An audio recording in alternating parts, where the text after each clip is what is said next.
Welcome to my mid-year Freakout tag. Let's get started. Number 1, the best book so far this year, actually a reread, and I'm going to save it as a surprise for the end of the year. I don't want to reveal that just yet, but other than that, new book, The Blade Itself by Joe Abercrombie. Fantastic book. Review incoming.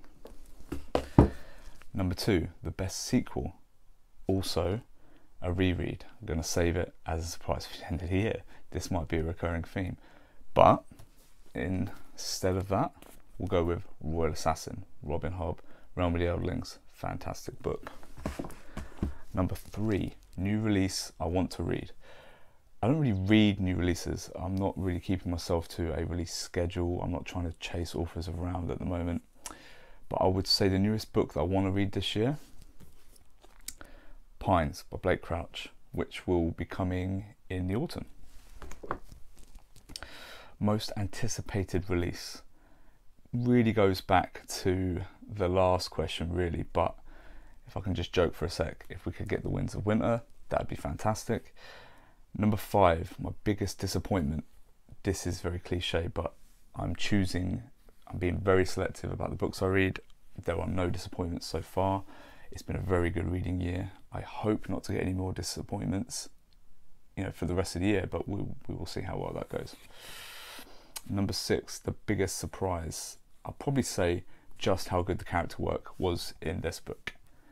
Sharpe's Tiger, fantastic book. Really enjoyed that. Review incoming. Right, new favourite author.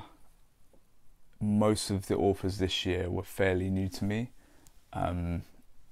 It's a really hard one to choose, but I think due to the surprise and how little I knew about the author before this year, I'm going to say Mark Lawrence. 8, newest fictional crush. I'm not sure about actual crush. These are books, but I would say I really loved how understatedly badass Moraine Sedai was from Eye of the World. What a kick-ass character. Love Moraine. Right, best new character.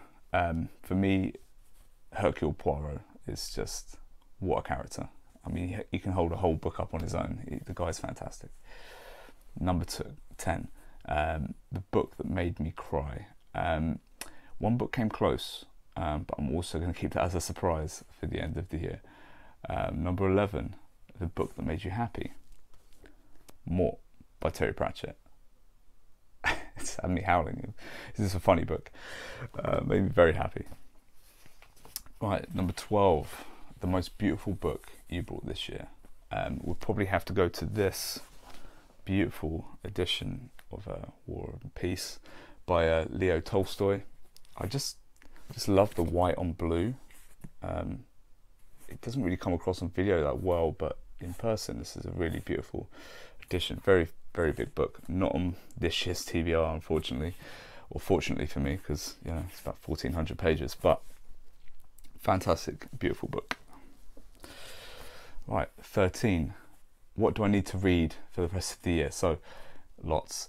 I'd like to continue The Broken Empire, The Realm of the Eldlings, Discworld, The First Law, and I'm going to run a autumn horror event where I've got 4 or 5 kind of atmospheric / horror style books to really kind of bring in those colder months of the year. So hopefully you guys are into horror or atmosphere and bits and pieces like that, and I'll see you then.